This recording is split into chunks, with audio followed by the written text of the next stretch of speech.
All right, well, let's just go ahead and get started. We've got 7 people on the line and an hour and a half to go through some really important stuff. So, Matt, if you are game, I'm going to go ahead and get started.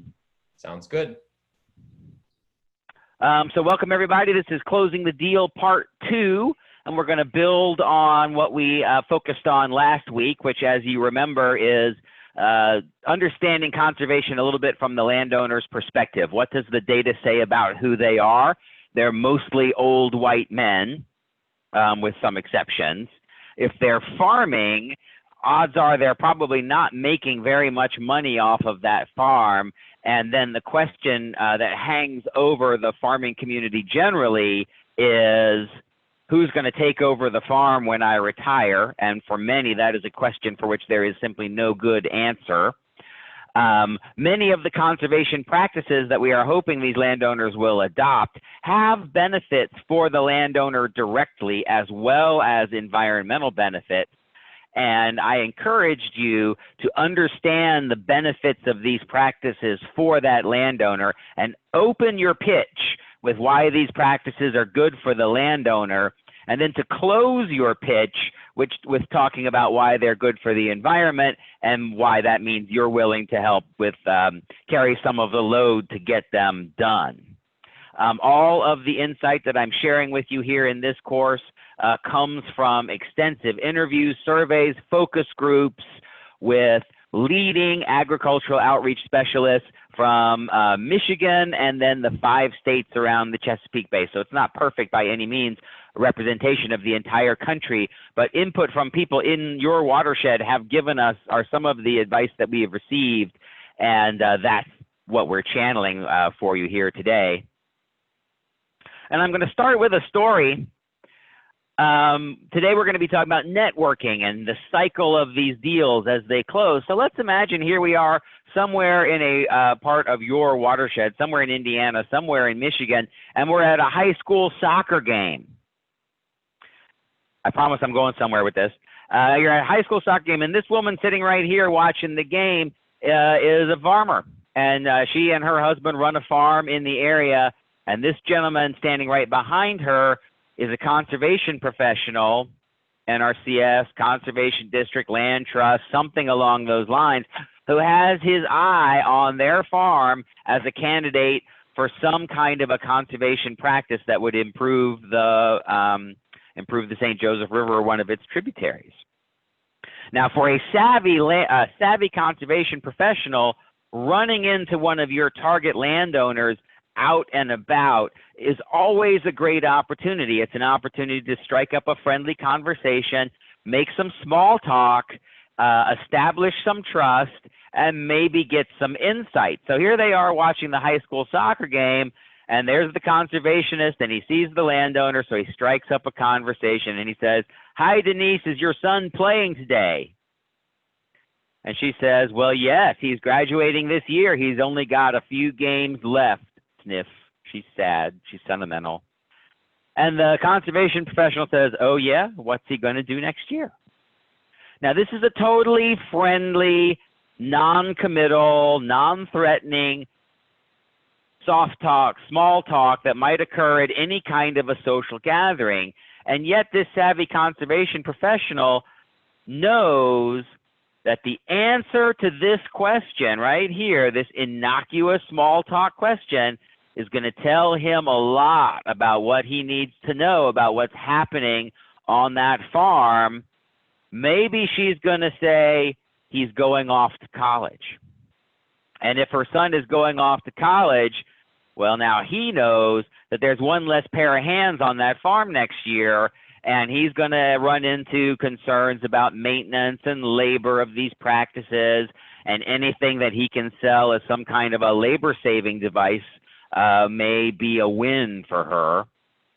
Or maybe she's going to say, "Oh, well, he's going to come work on the farm full-time," and then the conservation professional is going to know, hey, they've got an extra pair of hands. Maybe it's a good moment for them to turn their attention back to that practice we've been talking about, but they just never felt like they could quite get it together. So a seemingly innocent and random encounter at a high school soccer game has turned into an opportunity for this conservation professional to show a little goodwill, build a little bit of a relationship, and get a little insight as to what's going on that farm where he hopes they're going to be putting in a conservation practice at some point. And so this is one of our big key takeaways from last week. The mentors, the 50 some odd experts who have advised us on the creation of this course, they are very diligent about their networking. Networking in the community at large, like we saw, or networking in the conservation community to get a handle on all of the different programs and opportunities that are out there. And I'll come back and belabor both of these points for the next 85 minutes or so. Now, you may recall from last week that we did a survey of these mentors, and we asked them to rate several skills, such as listening to landowners and networking and understand land use, some of the traits that go into making a good conservation field staff person. And we asked them, when someone's starting the job, their first day on their first job, what do they need to know? And then we asked them 3 to 5 years later, as they're moving out of being entry level and moving into being mid-career level, where are these skills? And what you see is that networking in the community and developing relationships with landowners was number 2 on the list on your first day of your first job. And it's still number 2 on the list 5 years later. Number 2 on your first day of your first job, number 2 on the list 5 years later. Our mentors describe successful outreach with rural landowners as a process of continuous networking in the community to earn trust, develop a good personal relationship, and make connections and gain insights as to what is happening on these kinds of farms and in these forests generally, and with individual landowners particularly. So now, we did an exercise last week where you met several different landowners, and I had each of you pick one as the person that you are going to hypothetically be reaching out to over the course of the course. And some of you picked George, and 1 or 2 of you picked Richard, and some of you picked David, as being kind of close to the kinds of landowners that you might be dealing with. And so that's going to bring us to our first exercise. And this is not a small group exercise. You're going to do this individually. But in the handout, which I better send around to everybody just in case some of you have misplaced it,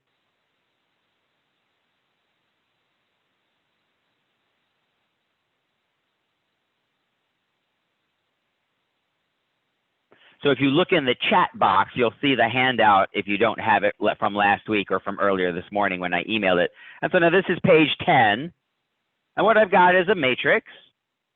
And down here on this left-hand side are some of the places where you might run into your landowners by chance, like the high school soccer game example that I gave at the start of this class. Here are more examples of that. And then you've got 2 columns. Do you go to these kinds of things? If so, write a yes. And does your landowner go to these kinds of things? And if so, write yes or no. And then you've got a little blank spot down at the bottom. Where else might you run into your landowner by chance? And I'm going to give you all 5 minutes to go through this exercise.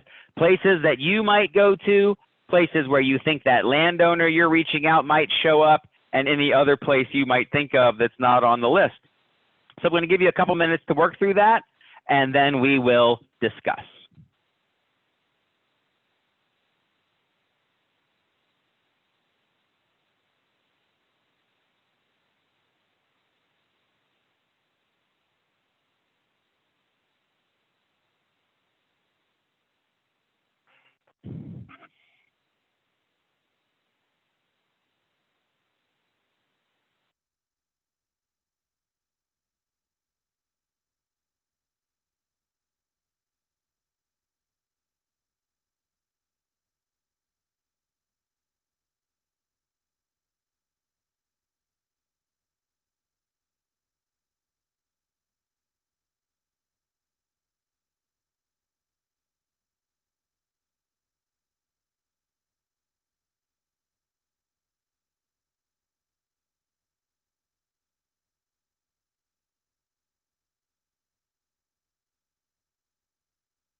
All right, we're back, and I'm curious what we've come up with. And Andrew, I will start with you. So take yourself off mute, Andrew, and tell us about the places where you think it's reasonable to expect you might run into landowners in your area who are candidates for conservation practices on their land. Yeah, thanks, Eric. That's a great question. I think all these are pretty likely places. It just kind of depends on what their role is in the community outside of being a landowner. But I think the environmental conferences and workshops is probably somewhere I would run into them based on the line of work I'm in. And I'm not directly working with landowners. I work with the land trust usually. So I don't know the landowners quite as well as they do. But yeah, I think the conferences and workshops is somewhere where I would probably run into them most obviously, but I think it could really be any of these different places. Is there any place that's not on the list that you think would be a chance where you might end up running into some of them? Yeah. I mean, the grocery store, really anywhere, just walking. I mean, I guess not really going for a walk because I don't live in an area where those landowners would live. But yeah, the grocery store might seem like a pretty typical place, but you've pretty much covered all the obvious ones for me. Okay. Let me hear from Connie says that she's in the office by herself and might have to answer phone. So Connie, you want to just shoot us in the chat perhaps some of the places where you thought it was likely that you might run into your landowners?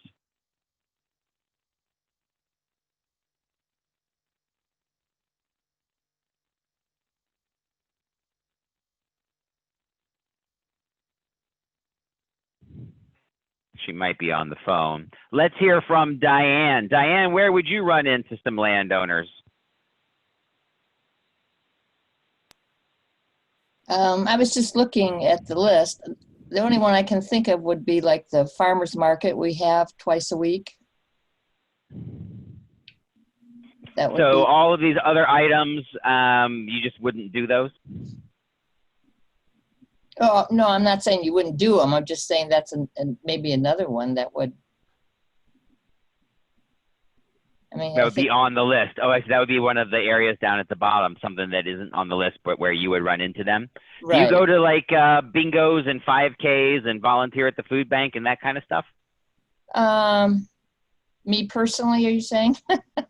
No, Yeah. I don't do that. But, you know, I'm on the town council and I'm on the library board, so I would see people there. We have a book event once a year where everybody comes in to buy books that the library's getting rid of. So that's an area where we get a lot of our Amish community that come in. Oh yeah, good. Yeah. Okay. That's the only one. Let's hear from one. I'm sorry, I cut you off. No, that's all right. Let's hear from one more. Could I hear from Janelle?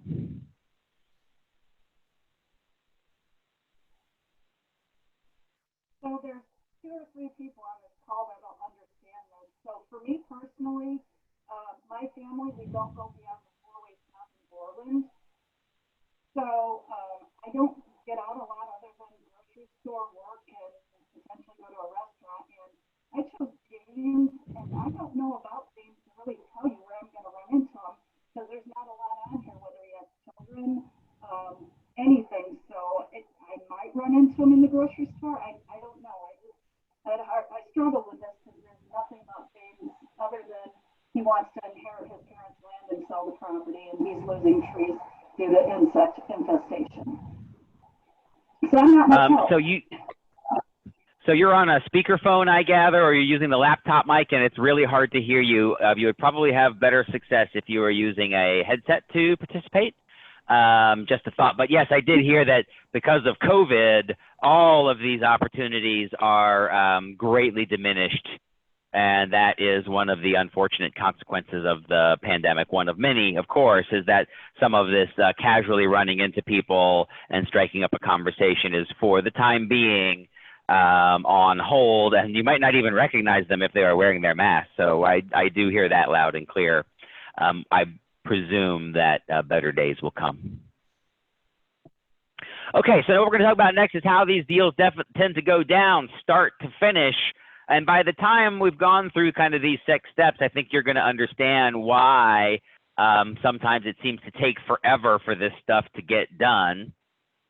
And I'm going to talk about a sequence that has 6 major steps in it. And this is a rule of thumb. It doesn't have to go like this. It doesn't have to start at number 1 and end in number 6, but it often does.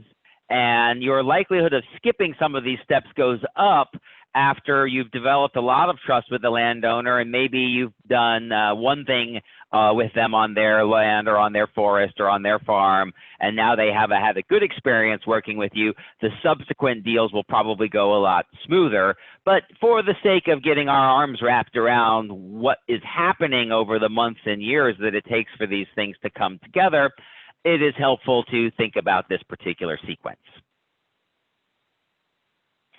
And so now here's Greg Potter from Trout Unlimited, Michigan, and he says, most sales in agribusiness take 5 calls, and most people doing the selling stop at 3. And here's his basic advice: to be persistent and to keep nudging those landowners until you get to yes or no. And this is James DeDecker from MSU, and he says, I don't expect the grower to take the reins. It's my responsibility to carry the relationship forward. It's my responsibility to keep things moving along. He's the seller. The seller keeps things moving along. That's the way it goes in any kind of marketing and outreach kind of a situation. And this conservation professional here says, I've got the right attitude for conservation fieldwork. This dog just keeps nudging the sheep along. She keeps them moving where they need to go. She's not going to bite them or bark at them, but she just kind of keeps them going where they need to go, because that's what she does. That's the kind of attitude that I think you can cultivate as you start working through the landowners through this sequence of the 6 steps, which starts with, they have to hear about your program somehow. And one of the things we know in the marketing world is that if you're a professional in a certain field and you spend your day thinking about CREP and CRP and easements and riparian buffers and EQIP and all these programs and all these things, you are likely to end up overestimating how much the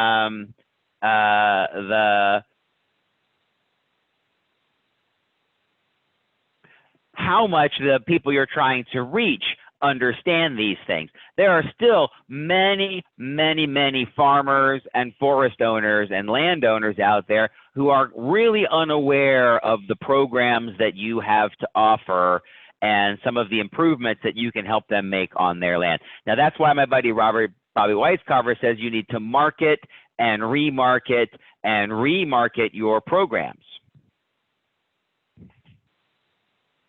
And for many times, marketing program seems to be about workshops that people host. So here we have a workshop.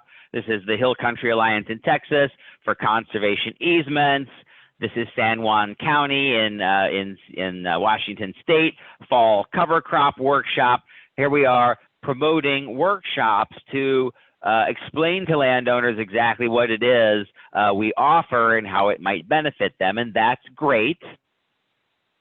Because in the survey of our landowners, they told us that organizing workshops and tours is a really effective way of reaching out to landowners, getting them involved in conservation programs. Out of a big long list, it was their #1 choice.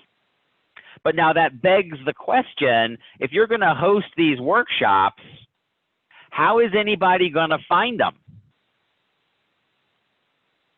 How do you promote your workshops becomes a big consideration. It takes more than just booking a room and getting ready to talk. How do you get people, how do you put butts in seats? Now, here's the best way. The best way to put a butt in a seat is to ask somebody personally. So here we are back at the soccer game, and the conservation professional says, hey, by the way, we're hosting a workshop on cattle exclusion this Thursday. And she says, oh, okay, would you send me an email with more details? Great. This is the best way. This is the second best way. This is word of mouth. The farmer here on the left says, Rob at the Conservation District says they have cost share this year, and they're holding a workshop to explain it. And the farmer over here says, well, that's good to know. I'll check it out. Word of mouth, really effective marketing. But now the problem with asking people personally and word of mouth is that your response is very high, but you don't necessarily reach a lot of people. So this kind of outreach, we like to call it high bang, high buck. When you're personally inviting people to a workshop, or when other people are spreading the word for you and it's perceived as authentic, you might get an RSVP rate of 10%, 20%, 30%, or maybe even higher. Really high rates of response for this type of outreach. Then you have your next tier. Here we have the postcards in the mail or the door hangers hanging on the door, blast emails, professional phone calls, telemarketing, volunteer phone banks, this kind of thing. Each of these messages goes to one person, but it's not very personal. And all of these kind of fall under the heading of direct marketing. And direct marketing, we call that middle bang, middle buck, because you can reach a hell of a lot more people this way by sending, you can send 1,000 postcards a lot easier than you can call 1,000 people. You can send 10,000 emails much easier than you can get word of mouth to spread to 10,000 people. So you reach more people, but they're also more likely to ignore it.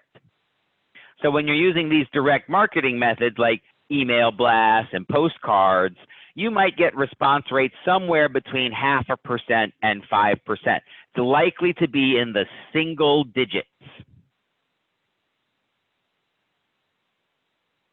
And then, of course, we have kind of the mass methods. We have something that's in the local newspaper. You have a brochure on a rack in a public place, something on television or in a magazine or a billboard. These kinds of outreach methods reach potentially a very large audience. There might be tens or thousands or more of people who subscribe to that local newspaper. You might have many, many thousands of people walk by this brochure rack or see something on TV. But the challenge is that 1,000 people might walk by this brochure rack and only 3 of them would pick up a brochure. And then when they pick up that brochure, they've got a bunch of different choices. So the odds of them picking up many, many, many thousands of people would have to walk by this brochure rack before any of them would call you or email you after picking up your brochure. That's just the way it is. So, promoting a workshop. Let's do a real life example. If you're using flyers and brochures, your response rate is going to be a fraction of 1%.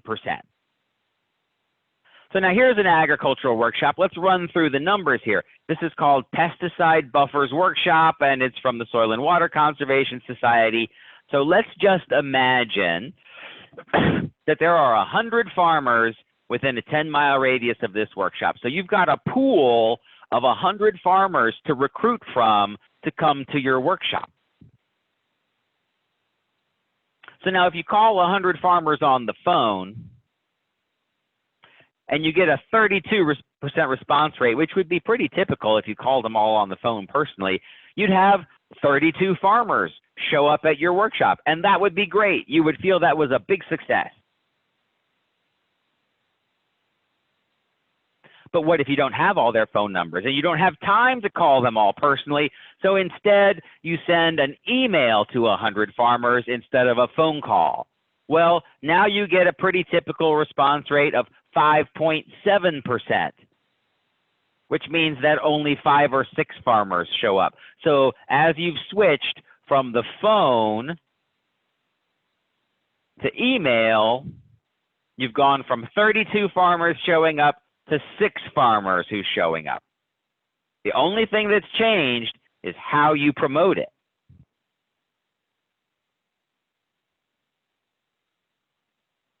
So now let's imagine you don't have email addresses for 100 farmers. So you put you put up some flyers all around town. You go to the grocery store and you go to the tractor supply and you go to the places where you think the landowners are going to hang out, and you start putting up flyers, and now you get a pretty typical 0.09% response rate, which means that maybe you get one RSVP and that person doesn't show up. So now it's the same event on the same day, at the same location, at the same time. But depending on the choices that you make about how to promote it, you might have anywhere between 32 farmers show up and nobody showing up. And if you're trained in conservation kind of work, it can be easy to think that everything's wrong. We picked the wrong day, we picked the wrong topic, the farmers hate us. We should have offered lunch, we should have done it in a different place. A lot of times things are successful or not successful based on the choices that we make about how we're going to promote the thing, and choosing the right method for the right size audience is really important. So that takes us to page 11 in your handout, and we're going to do a little math. Let's imagine we're having a workshop, pesticide buffers, conservation easements, CREP, however you want to describe it. And our goal is 20 landowners to attend. 20 landowners are going to attend our workshop. And we can invite them personally over the phone. We could send an email using a BCC or a email blast tool. We could send a postcard. We could put an article in the local ag journal. We could put something up on social media, or we could put flyers around town. Now, if we had a very good response rate, it would be this. If we had a disappointing response rate, it would be this. And so I want to do a little reverse math. How many people do you need to reach to fill the room, to get 20 people? So if you're going to call them on the phone, above average is 50%. If I'm doing above average, I have to call 40 people to get 20 people in the room. If I'm doing below average and it's 15%, then I have to call 130 people to fill the room. How about the rest of these numbers? I'll give you 5 minutes to do these numbers.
Okay, we're back. I'm curious what you came up with.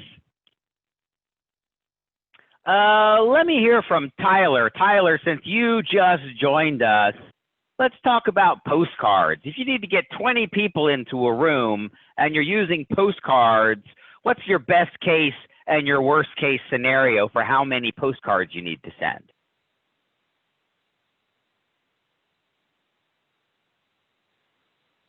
Tyler, can you take yourself off mute and share what you have learned?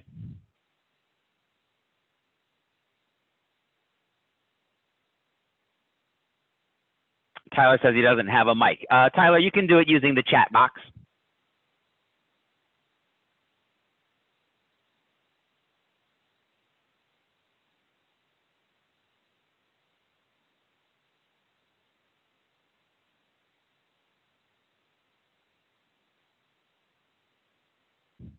Andrew raised his hand. Andrew, you want to take yourself off mute and ask your question? I was just going to answer, but Tyler came through. So never mind. All right. So yeah, 200 at the 2%. Sure. So Andrew, as long as you're on the line, why don't you tell us how it went with articles in the weekly newspaper, the Ag Journal?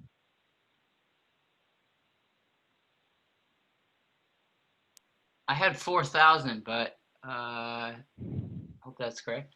4,000? And the best case, and what's the worst case? 80,000. All right. So now, how could you use that information, Andrew? If you could take a look at your local newspaper and say, do they have 80,000 subscribers? Am I going to fill the room that way? Does my local farm journal have 4,000 subscribers? Am I going to fill the room that way? Probably not. Let me hear from Matt H about social media.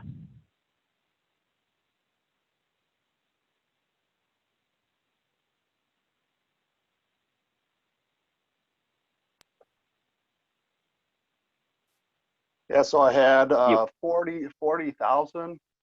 Is that right? 40,000 for the Okay. above average. Below average was 80,000. Yeah, 40 to 80,000. Do you have 40 to 80,000 followers on your social media accounts, Matt? No, not even close. No, not even close. So you might have to advertise to reach those numbers and actually pay to reach a larger number of people. Now, the key with all of this is what I'm hoping you're going to take away is mostly successful promotion requires more than one channel. You would need to send an email and send a postcard and get something in the newspaper to reach your goals. Typically, we see that for an outreach effort to truly accomplish something and that you're proud of and really makes a difference, you might need to use 3, 4, or 5 different promotional channels all at the same time to fill that room. Now, it's easy to kind of fall into the pattern of saying landowners, these old white guys, aren't really using the internet much, but that's not exactly true. According to the USDA Census of Agriculture, 70% of your rural landowners are using the internet at least sometimes. So online approaches, email, online ads, that kind of thing, are valid for working with even rural landowners, but they may not be using it as sophisticatedly, as frequently as some others, but it is a valid way of doing outreach.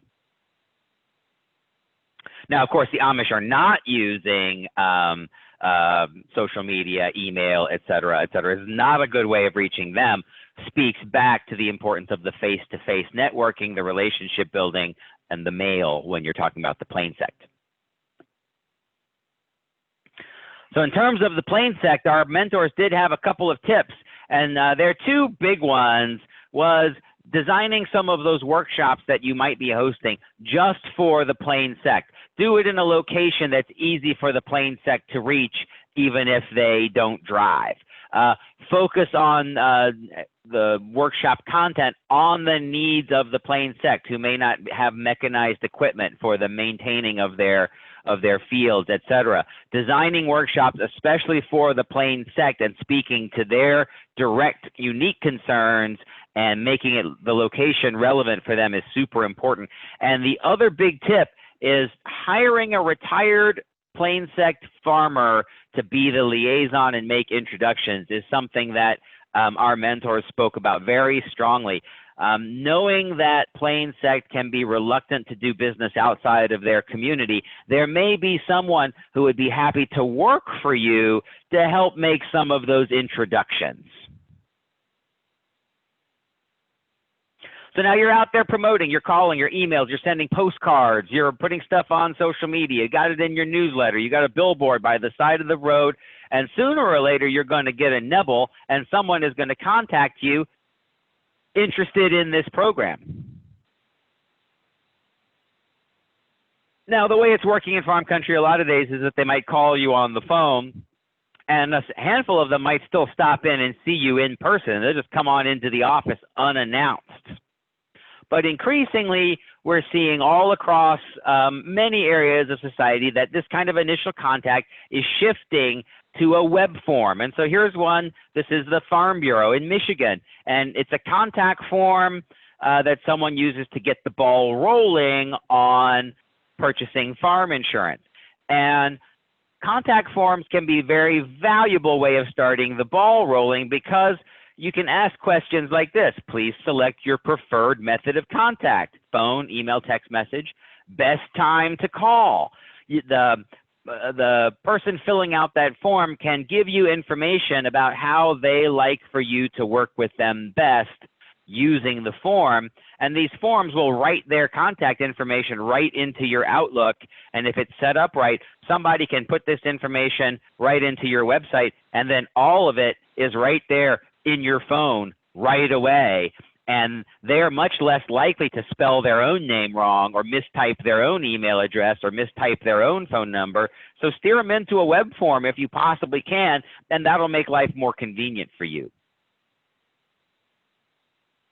Now, once they've contacted you, response is an issue. And here's Rob Malcolmson with the Michigan Agricultural Program, and he says, once you have gained interest, you have only a few days to build on it, or it could wane. He's speaking to the value of responding very promptly when these inquiries come in. That's standard sales theory. The moment at which a potential customer picks up the phone and calls you is the moment of their maximum interest. And the longer it takes you to get back to them, the more likely they are to lose interest, get distracted, some emergency will come up, there'll be a new and bigger problem that will appear on the farm, and you will miss the chance of making this thing happen if you delay.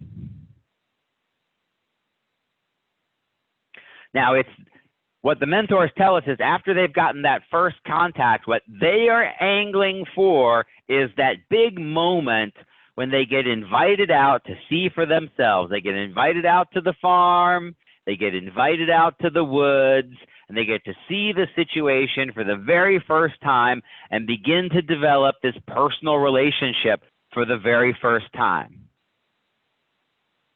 This is when you begin to develop a relationship with this landowner. You start to learn about all the things that are going on that farm, all the things that are going on in that family. That's big.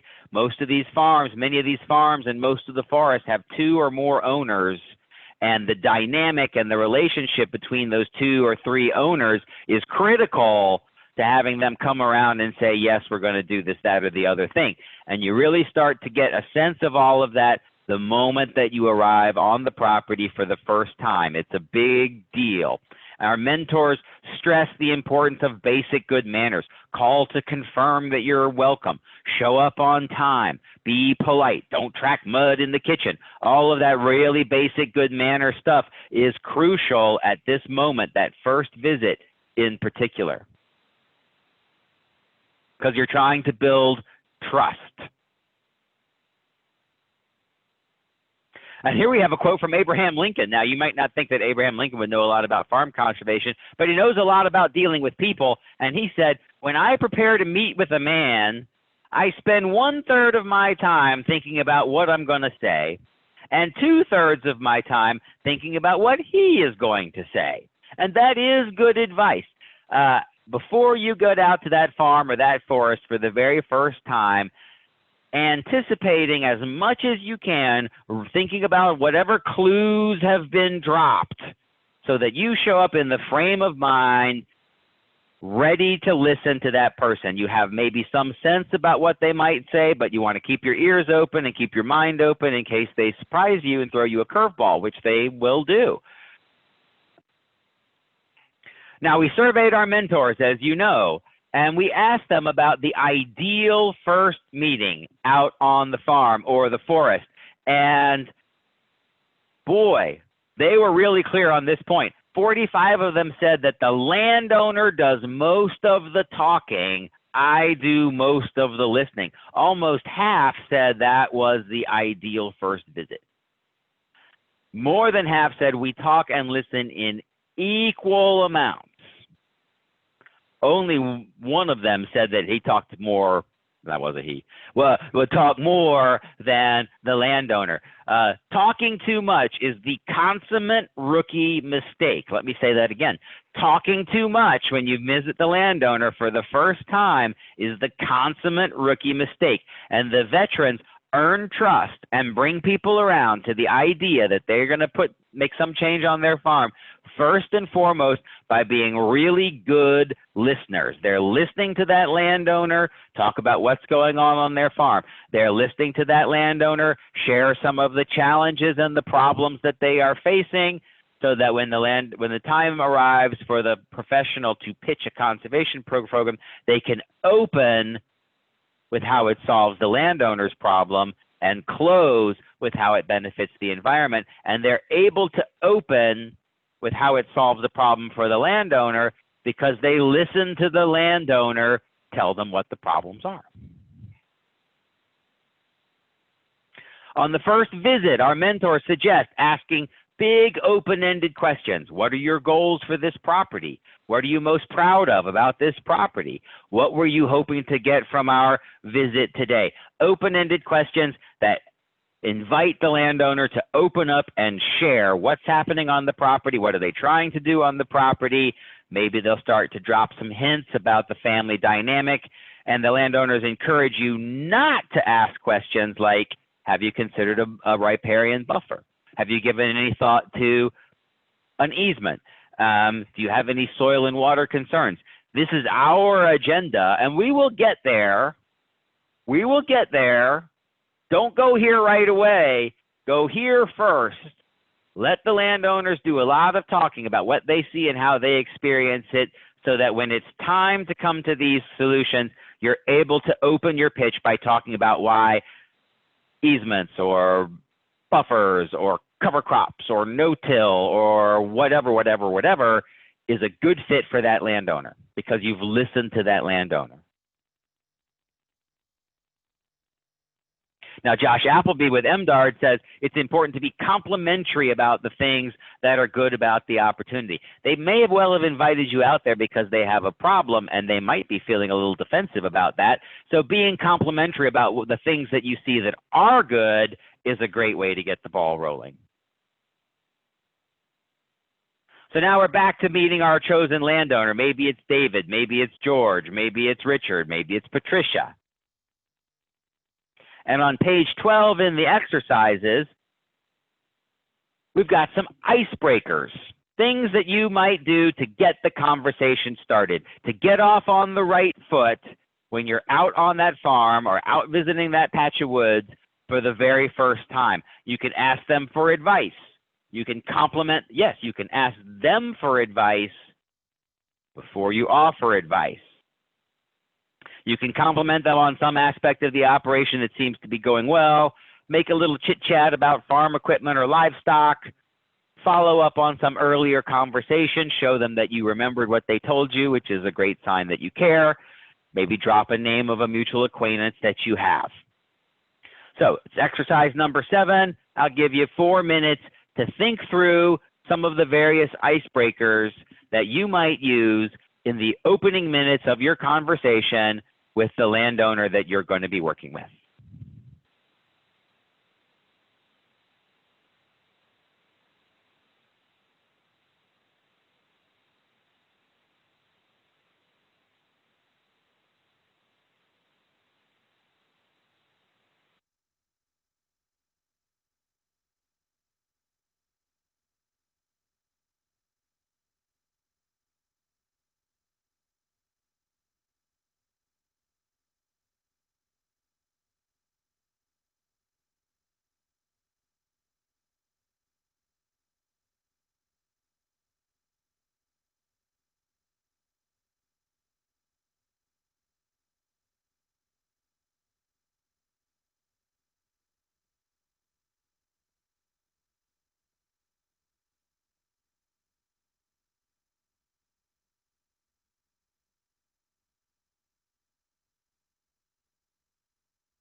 All right, let's see what we have come up with.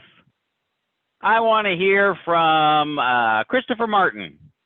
Christopher, give me one of your icebreaker. Well, first, tell me who the landowner is that you're working with, and give me one of your icebreakers. Yes, good morning. Can you hear me? I sure can. Okay, great. So yeah, I don't really do this directly as much with my job, but I do work with conservation districts. I work at a planning office, so we help support a lot of efforts. So I guess I would just kind of casually bring up, my brother-in-law is a farmer, and so I was actually on his farm, a few weeks ago, and he does no-till. So I guess for number one, I did say, how is your no-till going? Your field seems to be doing quite well, especially since we haven't had much rain. So I started off with kind of a compliment on the crops and how it was looking, and then, kind of walking through the benefits of that. And with most farmers, if you get them talking about farming, they sure have a lot to talk about. So by the end of it, he was showing me his no-till equipment and, talking about the benefits of it to me in the end. So I guess just kind of being genuine, striking up a conversation is probably some tips I have. That seems to work when I'm talking with other farmers. Just try to be down to earth, no pun intended, right? A lot of times that can help, and coming off as genuine. Thank you very much. Let me hear from, let's see, who have I not called on yet? Let me hear from Janelle. Give me one of your icebreakers. I know Janelle's in her office alone if she doesn't unmute herself, Eric. So she might have to deal with customers. She sent me a note. All right, then let's hear from Diane.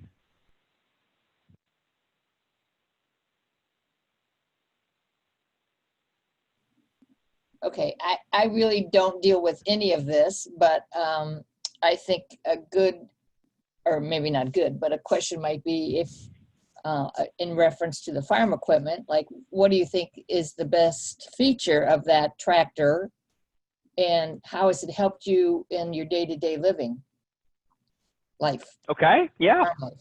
Because the farmer probably has a lot of opinions on why he selected or she selected that tractor, and they will enjoy telling you why they made that decision, and then they will start to associate the feeling of having a conversation with you that they're going to probably enjoy it. Let's hear from one more. So Matt Mearsman, how about you? What would you? Which one of these would you pick? Just share one of them. Sure. I had Richard that I was talking to, the guy who's doing all the organic produce with Whole Foods, and just kind of said it was impressive how you secured the contracts with Whole Foods. How'd you get your foot in the door? Terrific. Yeah, well done.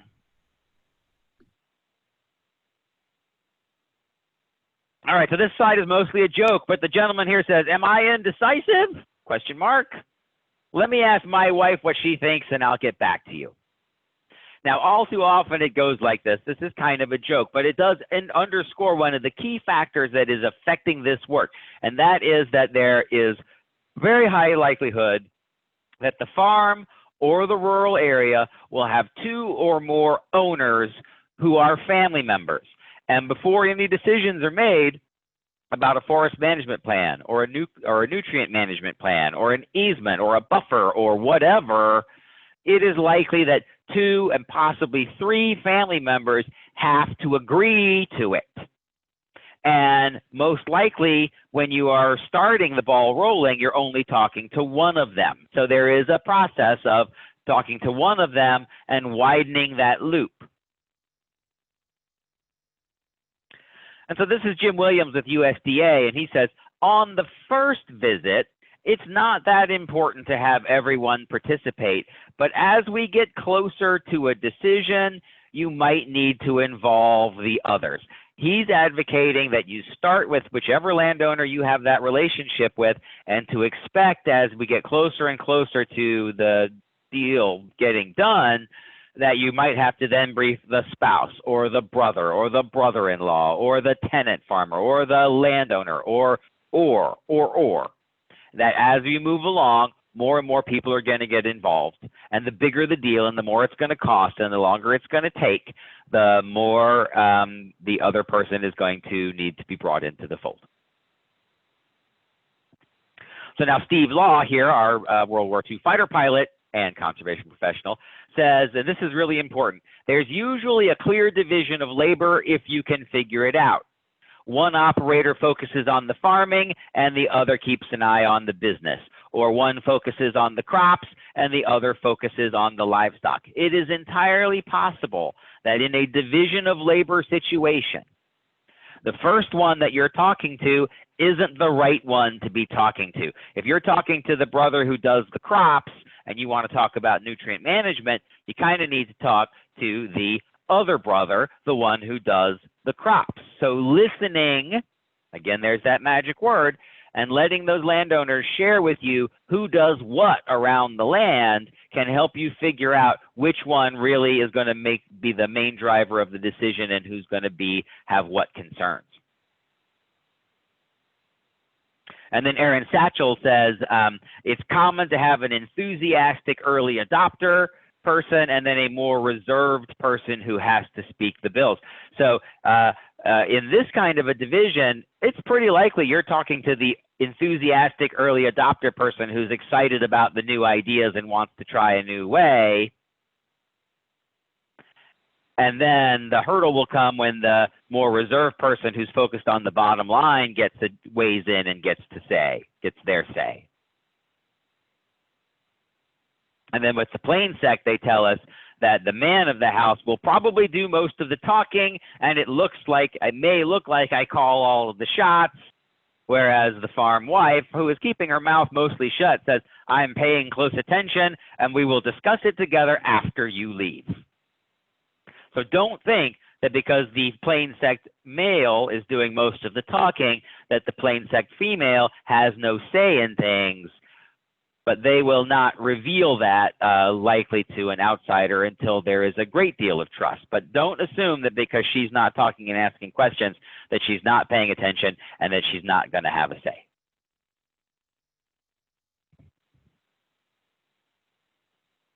Okay, so now going on to page 8 of your exercise, I've got a little something that I want you to write down. Write down a silly question. Have it ready to go that you're going to ask me that has absolutely nothing to do with this course. And so I've got an example for you. Have you ever tried to stand on your head?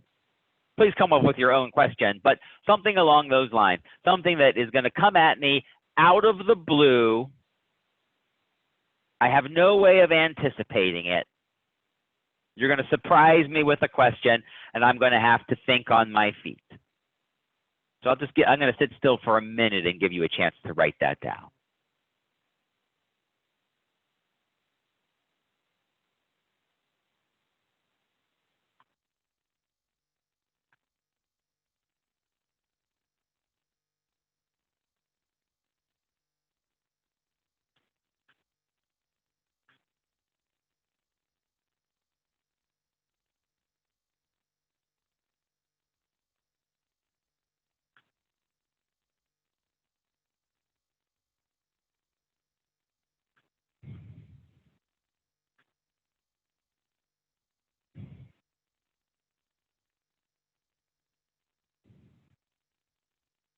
Okay, so hopefully you've got a question.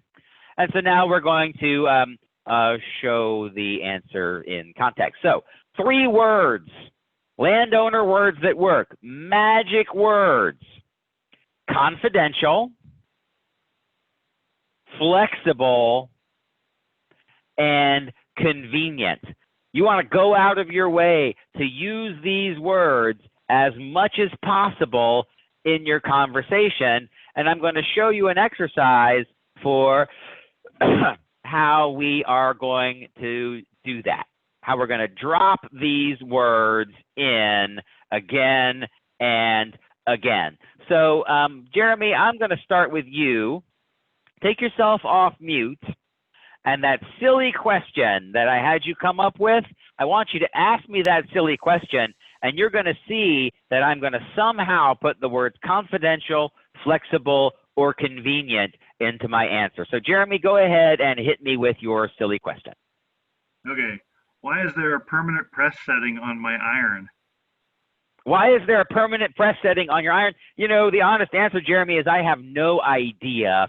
I think it's much more convenient to take my clothes to the dry cleaner and let them iron it. Andrew, hit me with your question.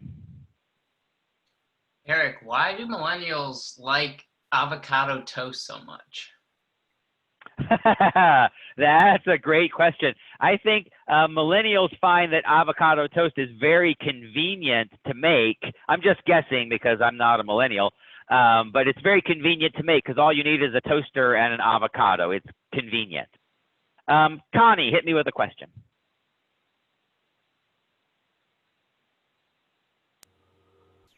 Where does the phrase raining cats and dogs come from?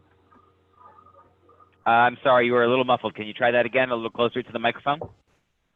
Where does the phrase raining cats and dogs come from? Where does the phrase waiting cats and dogs come from? Well, I don't really know the origins of it, but I think we like to use that phrase because it's flexible. If you say that it's raining cats and dogs, we know that it's a lot of rain, but you don't have to be specific. Is it 2 inches or 5 inches or 1.5 inches or whatever? It gives you the flexibility to describe what feels like a lot without having to be precise about it. So now I think you get the hang of it. You can ask me questions all day, and I will find a way to drop the phrase confidential, flexible, or convenient into my answer, and now you're going to do it. So Jeremy, I'm going to start with you again because I've been letting you off the hook for most of our time so far. And what I'm going to do is I'm going to pop up on the screen now. You're going to see landowners who are asking a question or they're making a statement, and you have to respond to that landowner using confidential, flexible, or convenient. You have to work one of these 3 magic words into your response. So Jeremy, you're going to go first. The farmer says, I know I can't plant corn in my filter strip, but could I ride my horse in there? Respond to that landowner, Jeremy, with flexible, confidential, or convenient. Yes, there would be no restriction on riding your horse there. The program is flexible in that respect. Excellent, Jeremy. Diane, how about responding to these landowners? We're not planning to harvest the trees. Preparing a forest management plan sounds like a lot of paperwork for nothing.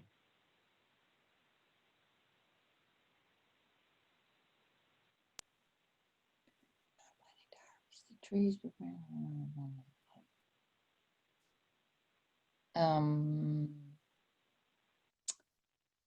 You always need to maintain flexibility when you're planning the harvest of the trees. So sometimes the paperwork is essential. Terrific, Diane. Let's hear from Janelle. Janelle, you'll respond to this landowner who says, you know, my brother got in a lot of trouble with environmental regulators last year.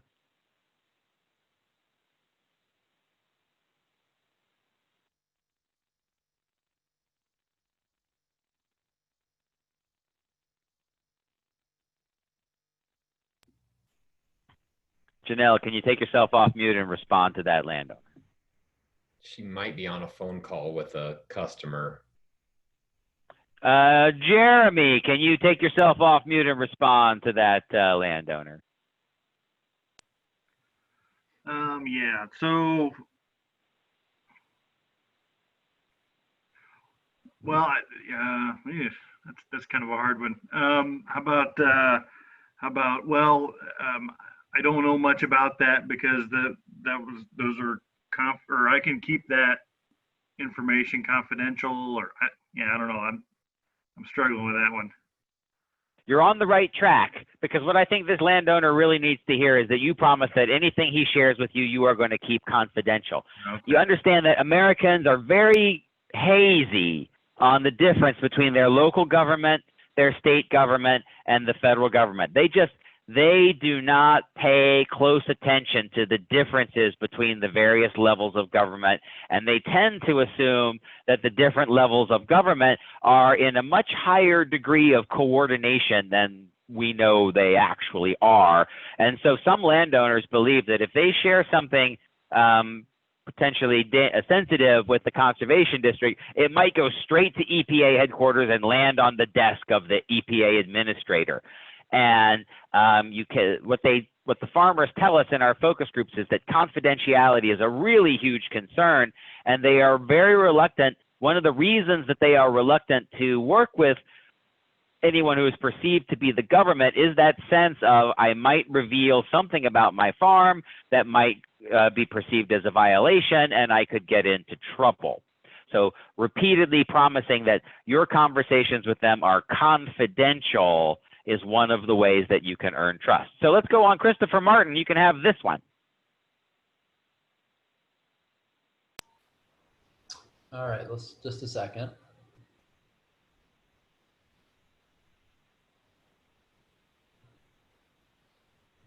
Okay, so I would say in regards to this question, I would say, well, fortunately, the program is extremely flexible to allow different types of land use for your property.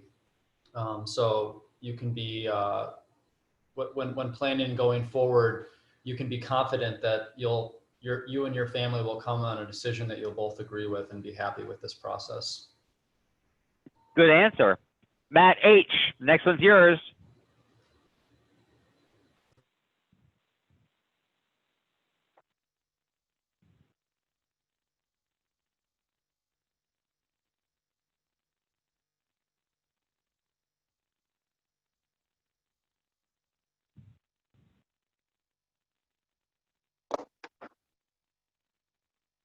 You with us, Matt? Yeah, I'm just trying to think of something to say here. I would say with these programs, everything that you do is maintained and kept confidential within this agency. Something along those lines. I think that would be a great answer. I think that would be a great answer. I think that's the word here is EPA. Oh, no, the EPA doesn't have to get involved in this at all. Oh, okay, that's better. We'll do Tyler. How about this one?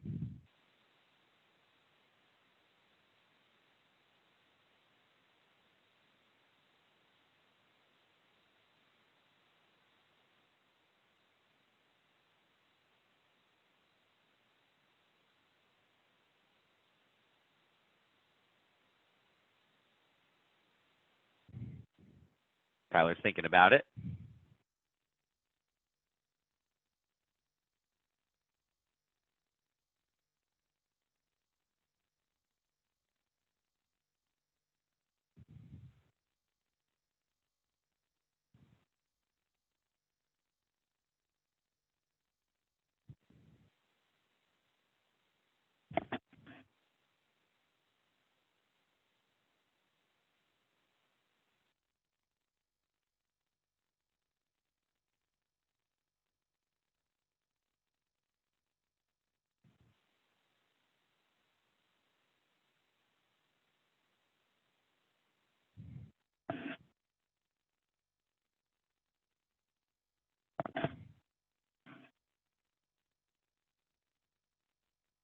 And Tyler says, it can be a hassle, but the information we get from it can provide us flexible options to complete the work on your farm. That's good. Tyler, another thing that you could promise, maybe, is that you would do a lot of this work for him and make it convenient. But those are all, those are good answers that you've got there. I got one more. Let's hear from Diane on this one.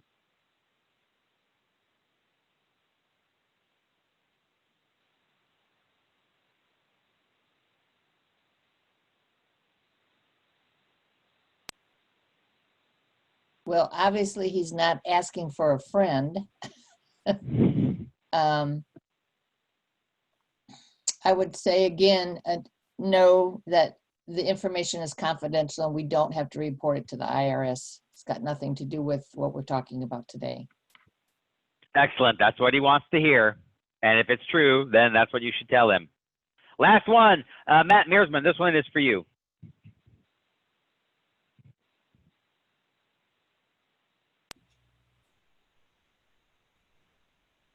Well, typically, you know, these programs do require reporting to the aliens, but in this case, we're going to keep things confidential for you. Terrific. Well done. That one is obviously a joke. All right. So now, where are we? We've been promoting our programs. We've been talking about them and emailing and sending out press releases, et cetera, et cetera. We got a couple of nibbles. We've been invited out to a couple of farms and a couple of forests, and we've saw what's going on, and we've chatted with a few landowners. And maybe we pitched a couple of ideas to them. We opened the pitch by talking about how this could help solve their problem, and because it's good for the environment, we can help pay for it. Maybe that can help them solve one of the problems that they have, and because it's good for the environment, we can provide some technical assistance. And then the landowners they are very unlikely to say yes right in the spot. That is simply not going to happen very often, especially with a landowner that you may never have worked with before. They're going to do their homework. They're going to do some due diligence on your proposal. And so they might talk with other landowners in the area and ask them for their input on that question. They might ask around in the community about what it's like to work with you, what it's like to work with you as an individual. They might start Googling around on riparian buffers or the CRP program or forest management plans just to get some information from another source about the same challenge. And finally, they might ask you to take them to see a similar thing on another farm or another forest somewhere around. It is very unlikely, even if you do everything right, that they're going to say yes and want to sign on the bottom line the very first time you offer a suggestion. They're going to do some homework and get some additional information. And if that goes well, then you're likely to start the game of the money puzzle. And this is a great conversation to have. Let's get down to business. How would this work on my land, and how would I pay for it? Once the landowner starts asking questions about money, they are seriously interested. But the money is a puzzle. It is a puzzle that you can help the landowner put together. And one of the things that distinguishes the really good conservation field people from the average and the below average conservation people is, you know, most of these agencies, you've got one piece. The Soil Conservation District has this piece. The Land Trust has this piece. The NRCS has this piece. The Fish and Wildlife people have this piece. The Watershed Association has this piece. The average and the below average field people only are offering that one piece, whereas the top field people are aware that I've got this piece and the Land Trust has this piece, let's put them together. The NRCS has this piece, the Fish and Wildlife Service has this piece, let's put them together. And as you contemplate the money thing, you got to keep in mind that more than half of the farms are grossing less than $10,000 a year. The farm is just a couple of fields with hay on it. Only 1 out of 5 is grossing. That's not profit, that's gross, more than $100,000 a year. Now, the way that a lot of the programs work from the Conservation District and the NRCS and the Fish and Wildlife Service and on and on and on is that the landowner has to pay up front for the riparian buffer or the no-till cedar or. The landowner has to pay for that up front. And often what's happening in real life is that they're taking out short-term loans. They're borrowing money to pay up front, expecting that they'll get a reimbursement from federal or state or whoever. And then that reimbursement is going to cover 70 to 100% of the cost about within 30 days. So this is a window of risk and exposure for your landowner. They're going to take out a loan. They're going to borrow X thousand dollars. They're going to plunk it down. They're going to have to pay that back. And eventually they get a reimbursement of 70 to 100% of the funds, which they use to reimburse the landowner. That's the basic way that most of these things work. CREP, EQIP, CRP, on and on and on. The landowner pays up front and gets partially or completely reimbursed later. How many programs work that way? Never-ending number. So the Congressional Research Service tried to answer that question for members of Congress a few years back, and they said, at the moment, USDA has 20 programs and sub-programs creating confusion about the purpose, participation, and policies. There are so many programs, and of course they change every time there's a new federal farm bill, that nobody could possibly know them all. Nobody could possibly have a running inventory of what's available, what is funding available this year versus next year versus the year after. And that's why the mentors talk about being diligent, networking in both the regular community at the soccer games and the grocery stores and the farmers markets, but also in the conservation community. The NRCS needs to network with soil and water conservation districts.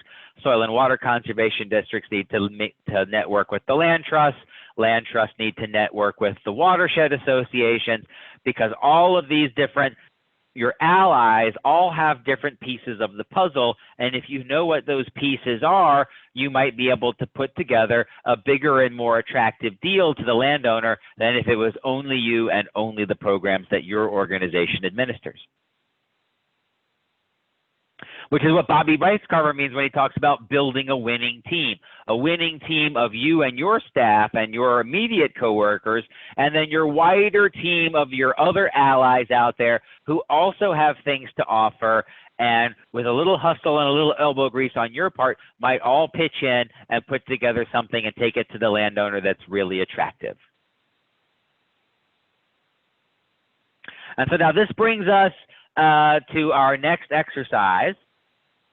And this is page 13 and 14, and I've got 2 pages of places where you might find resources available to help landowners pay for practices or the technical assistance that they need to put the practices in place.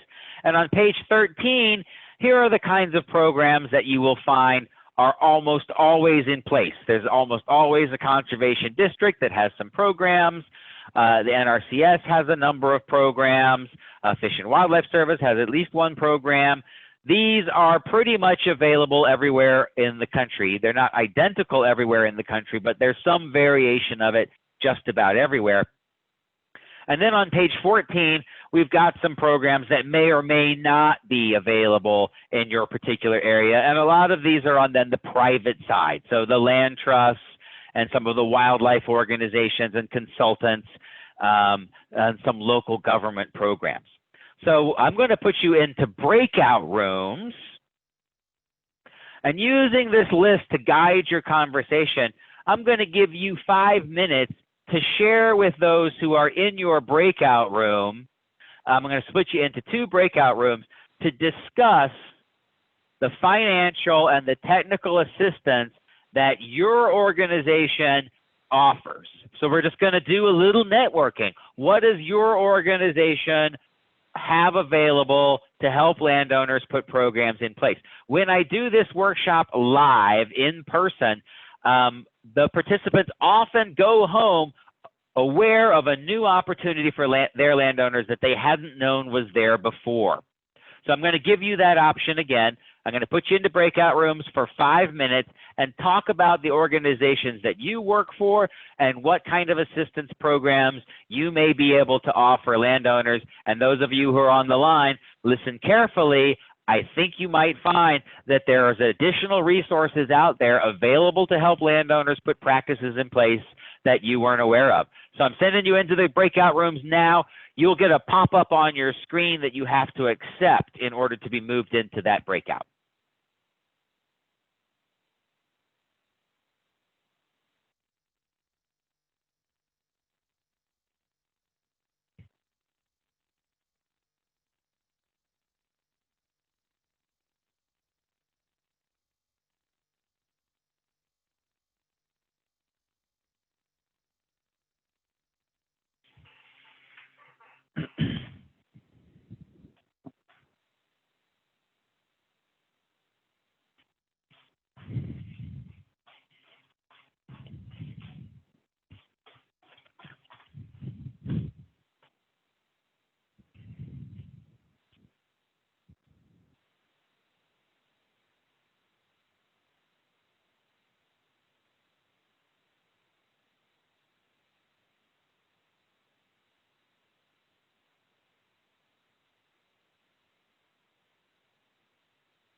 All right, now according to my interface here, you're all back. So I'd like to hear from the breakout group that had Jeremy, the two Matts, and Tyler. What kinds of programs did your organizations have available, and was anybody surprised at something? Did anybody learn about a new funding or technical assistance opportunity that they weren't aware of before? Yeah, so we were the DNR heavy group. Three of us are in the fisheries, DNR fisheries, and then we had Matt Mearsman as well. So we kind of talked about the Lake and River Enhancement Program through DNR, Division of Fish and Wildlife, that provides money for diagnostic studies related to water quality, for in-lake habitat, and also some land treatment stuff. And then in the past we've had, and you have to forgive me, I'm on the fisheries side, but our district wildlife biologists have been involved with certified wildlife habitat programs, and a couple other things, but they also act largely as like facilitators for farm bill programs and things like that. So, and then Matt chimed in with one of the unique things that they've been able to do is work with landowners who are using like buffer strips to get discounts on their drainage assessments due to the reduced amount of sediment that's going into the ditches. Terrific. Let me hear from the other group: Andrew, Diane, Janelle, and Christopher. What did you all come up with? Hi, this is Chris. We all kind of had various backgrounds, but we all wanted to explore and learn more about these topics. I personally have worked with a few of the local nonprofit and county governments. That's primarily my cup of tea. But we do partner a lot with some of these agencies when doing educational events with our local conservation districts, but I still need to learn a lot more. I'm not directly involved with some of the federal programs. Okay. Well, I think y'all are getting the point of the exercise, though, is that there are many programs that are out there that can help pay for many of the practices that you're looking for. And if your program can't meet all the needs, it's likely that somebody else's program can fill some of those gaps. And by networking in the conservation community, you can be familiar with opportunities other than the ones that you offer.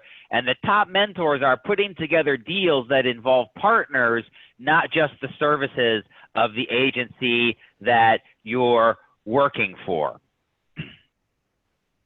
So now, if you've got a solution for the money, the landowner is going to want to see that in writing. And as you prepare your written proposal for that landowner, and I know we've only got a couple minutes left, it is helpful for you to imagine that what's going to happen is you're going to give the landowner a proposal, and then that landowner is going to discuss your proposal with a spouse, with a sibling, with an uncle, with a parent, one of the other co-owners.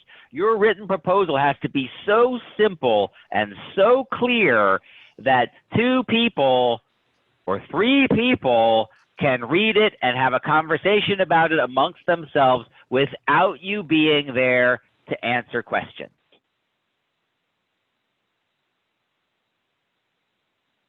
I'm going to skip that last section because that takes more than the time that we have available.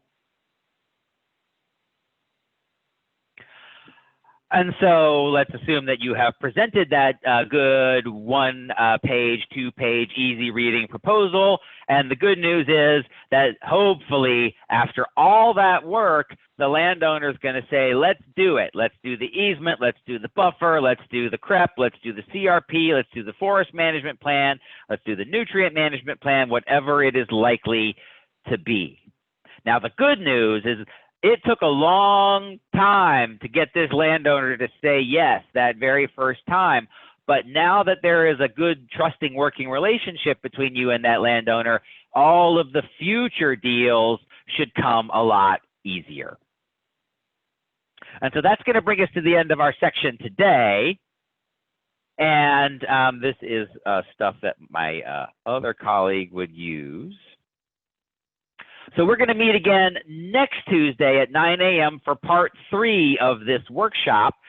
Zoom will send out the credentials automatically as before. And I'll pause now and I'll open the floor for any questions or any comments or anything that any of you want to share with the group while we're on the line.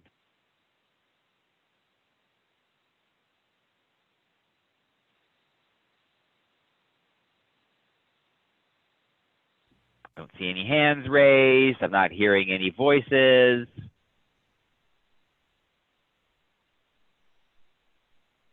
Thank you all for your time today. Please stay healthy. I'll see you next Tuesday at 9 a.m. sharp. Thanks, Eric.